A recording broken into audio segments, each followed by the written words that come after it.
لطیفہ سنا دوں. ہمارے ایک دوست نے بھیجا تھا, بڑا زبردست قسم کا. ہمارے ایک دوست ہیں لاہور میں, انہوں نے کسی کا لطیفہ بھیجا, لیکن لطیفہ بڑا سبق آموز ہے. وہ ایک آدمی گیا گوشت کی دکان پہ, شاید آپ لوگوں نے بھی سنا ہو, اور کہنے لگا کہ 1 کلو گوشت دے دو. اتنے میں ایک بندہ آیا. یہ آدمی لینڈ کروزر میں گیا نا, بڑی وی آئی پی گاڑی میں, مالدار آدمی ہے. گوشت کتنا لے رہا ہے؟ 1 کلو. دوسرا آدمی آیا, اس نے کہا بھائی 10 کلو گوشت دے دے, چانپیں بھی اور دل بھی, کلیجی بھی, پٹ کا گوشت الگ, بکرے کی الگ نکال, فلانے الگ نکال. اڑے بھائی, وہ کسائی اس کو چھوڑ کر اس کے پیچھے لگ گیا نا, اس کو پہلے گوشت بنا کے دیا. یہ جو 1 کلو والا تھا نا 1 کلو والا, اس کو غصہ آیا کہ یار اس کو تو 10 کلو دے رہا ہے کم بخت, 10 کلو والے کو پہلے دے رہا ہے. اس نے کہا بھائی وہ اس کا آرڈر بڑا ہے, وہ پرانا کسٹمر ہے ہمارا. اس نے کہا یار اس کے پاس اتنا پیسہ کہاں سے آیا کہ اتنا ویسے گوشت لے کے جا رہا ہے. اس نے کہا بات یہ ہے کہ اس کی 4 بیویاں ہیں. اس کی کتنی بیویاں ہیں؟ 4 بیوی, چاروں بیوائیں, اور یہ چاروں بیویاں کسی مالدار آدمی کی بیویاں تھیں جو ان کے لیے بہت پیسہ چھوڑ کے گئے اپنی بیویوں کے لیے. اس مالدار نے کھایا کم اور بچایا بولو زیادہ. اب بچانے میں زندگی گزر گئی اس کی, تو ظاہر ہے کھانا نصیب نہیں ہوا, مر گیا. وہ مر گیا جب میں نے اس اسٹائل سے کہا نا, تو مجھے وہی یاد آ گیا لڈن جعفری, اللہ مر گئے پھر دوبارہ زندہ ہو گیا. کچھ اسٹائل اچھا تھا. تو بچایا نہیں, اور بچا کے مر گیا. اب ظاہر ہے بیوی جو تھی ان کو پیسہ مل گیا ٹھیک ٹھاک.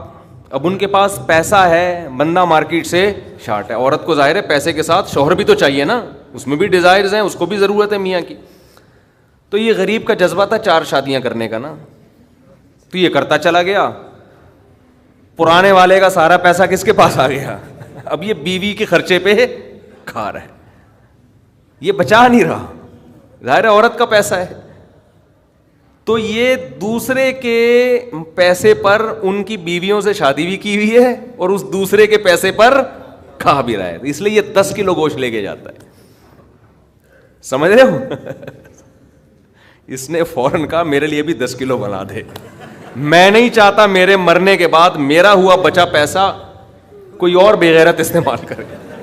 معذرت کے ساتھ, ابے پہلے خود تو کھاؤ.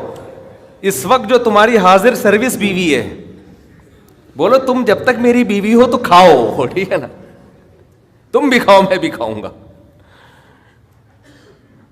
مر گئے تو بھائی وہ اس کے لیے نکاح کا دروازہ, اور جب ہمارے بیانات چل رہے ہیں تو یہ تو اور دروازہ کھل گیا ہے. پہلے تو بیوہ کو رشتہ ہی نہیں ملتا تھا نا, اب تو بہت سی بیوہ ایسی مارکیٹ میں آ گئی ہیں, پیسہ بہت ہے, بندہ نہیں ہے, ہم اپنے خرچے پہ شادی کرنے کے لیے تیار ہیں, کوئی شریف آدمی مل جائے ہمیں. اب تو ایسی بیوہ بہت آ گئی ہیں مارکیٹ میں کہ جی پیسہ ہمارے میاں بہت چھوڑ کے گیا, بندہ نہیں ہے. تو میں نہیں کہہ رہا آپ بیوی کے لیے پیسہ نہ بچائیں, لیکن یہ دماغ میں رکھیں کوئی بغیرت آپ کے پیسے پہ آپ کی بیوی کے ساتھ زندگی گزارے گا, خرچہ آپ کا ہوگا, آپ اس کو پیسہ دے کے جا رہے. تو اعتدال اس چیز میں ضروری ہے. ایسے لاوارث نہ چھوڑو اپنے بیوی بچوں کو, لیکن اعتدال, اتنا بھی نہ دو کہ ہری ہری سوجنا شروع ہو. بچوں کے لیے بھی بناؤ کچھ. خیر, کہاں سے کہاں بات چلی گئی یار. تو جلدی سے بات کو سمیٹتا ہوں, کیا کروں, پھر گھوم پھر کے ادھر ادھر دائیں بائیں جانے لگتے ہیں. تو یہ میں ان لوگوں کے لیے یہ لطیفہ ہے جو بہت زیادہ بچانے کی فکر کرتے ہیں. میں کہتا ہوں نا, آپ اپنی اولاد کے لیے بچا رہے ہو, اپنی اولاد کے لیے بچا رہے ہو, کھا نہیں رہے, نہ خرچ کر رہے ہو بچوں کے, تو بچے پھر جب بچوں کے پاس آئے گا تو وہ اپنے بچوں کی فکر میں بچائیں گے. تو آپ بھی تو خود کسی کے بچے ہو نا, آپ کھاؤ, بولو مجھے اپنے ابا کے بچوں کی فکر ہے, میرے ابا نے میرے لیے چھوڑا تھا, میرے بچوں کے لیے تھوڑی چھوڑا تھا. اور اگر آپ کے ابا نے آپ کے لکھ کے بجائے آپ کے بچوں کے لیے چھوڑا تھا تو آپ کے ابا تو بڑے بے وقوف تھے, کیونکہ بچوں کے لیے بھی اس لیے چھوڑا کہ وہ اپنے بچوں کے لیے چھوڑیں, پھر تو کھائے گا کون پھر اس کو بیٹھ کے. بات یہ کہ اللہ پہ اعتماد اور توکل بالکل ختم. یہ بھول گئے ہیں کہ جب انسان دنیا میں آتا ہے تو صرف پیٹ نہیں لے کے آتا, 2 ٹانگیں 2 ہاتھ کمانے کے لیے لے کے بھی آتا ہے. آپ کا بچہ اپاہج ہے تو سمجھ میں آتی ہے بات, 2 ہاتھ 2 ٹانگیں تو بھائی جیسے آپ نے کمایا وہ بھی کمائے گا انشاءاللہ. جب آپ پیدا ہوئے تھے خدا نے آپ کی ماں کی چھاتیوں میں آپ کے لیے رزق پیدا کیا تھا, آپ کا بچہ پیدا ہوا تو اس کی ماں کی چھاتیوں میں بھی خدا نے رزق پیدا کیا ہے. تو اس کا مطلب رزق بچہ لے کر آ رہا ہے. تو فکر کرو اعتدال کے ساتھ, اس کو سروں پہ مسلط نہ کرو, مسلط نہیں کرو. مسلط اتنی کرو کہ بس میں نے کمانا ہے, بیوی بچوں کو فی الحال کھلانا ہے میں نے, اس کے علاوہ رزق کے دروازے کھل رہے ہیں تو کھلیں, جتنا اللہ کھول دیتا ہے. بعض دفعہ نہیں کھولتا اللہ تعالیٰ, یبسط الرزق لمن یشاء ویقدر, جس کے لیے چاہتا ہوں رزق کھول دیتا ہوں, جو جس کے لیے نہیں چاہتا وہ ایڑیاں رگڑ لیتا ہے مگر رزق کا دروازہ نہیں کھولتا. تو ٹینشن کس بات کی ہے, یہ تو اللہ کے ہاتھ میں ہے. آپ نے کوشش کرنی ہے, نتیجہ آپ کے ہاتھ میں نہیں ہے. اللہ غریب رکھے تو بھی خوش, انجوائے کرو یار, جس نے مجھے کھلا دیا تو بس میری ضرورت بھی 2 پراٹھے ہیں تو میرے بچوں کی بھی یہی ضرورت ہے, اللہ ان کو بھی کھلا دے گا. اللہ میں لاہور سے آیا ہوں, پراٹھا آتے ہی پراٹھا کھایا ہوٹل پہ جا کے, اتنا مزہ آیا کہ سبحان اللہ, نہیں ملتے پنجاب میں یہ والے پراٹھے. یہ چیز نہیں ہے پنجاب میں. پنجاب میں لسی ہے, پائے ہیں ہوں گے بھائی, یہ چیز نہیں ہے بھائی. رفیع بھائی بہت دیکھ لیا, مایوس ہوتا ہے نا انسان جا کے, وہ ناشتے کا وہ لک ہی نہیں آ رہا ہوتا. تو ہماری ضرورت بس یہی ہے. تو اللہ دے دے تو ٹھیک ہے بھائی, کچھ بہت دے دیا, کھا بھی لیا, استعمال بھی کر لیا, تو چلو یار ایک آدھ بحریہ ٹاؤن میں بچوں کے لیے پلاٹ بنا کے چھوڑ دیا, مرمر آ جائیں گے تو چلو.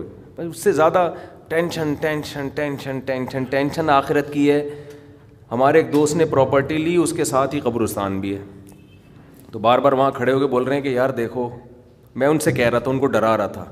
میں نے کہا آپ اپنا پلاٹ دیکھ دیکھ کے خوش ہوتے رہتے ہو, اصل پلاٹ تو یہ ہے, یہاں ہے, تھوڑے دنوں میں کدھر آنا ہے, ادھر آنا ہے. میں نے کہا یہاں آپ جو پلاٹ لیا اس پہ مکان بناؤ گے 10 15 20 سال کی کہانی ہے آپ کی, اس سے زیادہ کی مجھے سفید بال دیکھ کے لگ رہا ہے کہ ہوگی نہیں. اور یہاں 20,000 25,000 30,000 پتہ نہیں کتنا رہنا پڑے. تو جب اپنی پراپرٹی کو دیکھنے جاؤ, ساتھ میں یہ قبرستان پہ تھوڑی دیر کھڑے ہو کر دیکھ لیا کرو کہ یار آنا کہاں ہے, ادھر ہی. تو اتنا زیادہ خوش ہونے کی بالکل بھی ضرورت نہیں ہے. اس کی تیاری کیا کی ہے, اس قبر کی, اس کی تیاری کرو. اس کی تیاری ہے راتوں کو تہجد, اللہ کے سامنے گڑ گڑانا, نظر کی حفاظت کرنا, حرام کھانے سے اپنے آپ کو بچانا, اپنی اولاد کی اچھی تربیت کرنا. یہ اس کی تیاری ہے اس قبر کی. ذکر کرنا,